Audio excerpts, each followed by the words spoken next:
Grabe, sobrang init na talaga ngayon mga idol. Kaya siguradong kailangan nyo to. Ito pala, ang Botec Mini Turbo Fan. Once na mahawakan nyo to mga idol, siguradong ma-feel nyo na maganda yung quality niya. Pagka nalobat na siya mga idol, dito nyo lang siya i-charge. Pag gusto nyo naman siyang i-on and off, dito yan mga boss, ayan. Pag gusto nyo na siyang paandarin, i-on nyo to. Then, i-press nyo lang yung dito.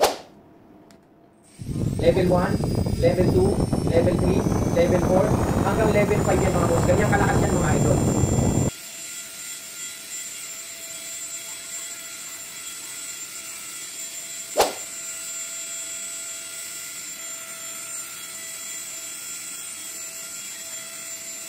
Ganyan yung kalakas mga boss. Ayan.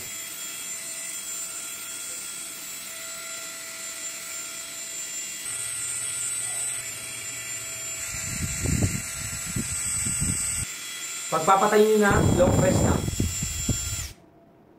Matagal din siyang malobat dahil meron siyang 5,000 mAh. Meron tayong dalawang kulay. Meron tayong black at meron din tayong white. Mura na to sa quality niya. Kaya habang may stocks pa, kumuha ka na. Ilalagay ko na lang yung link dito sa baba para makapili ka.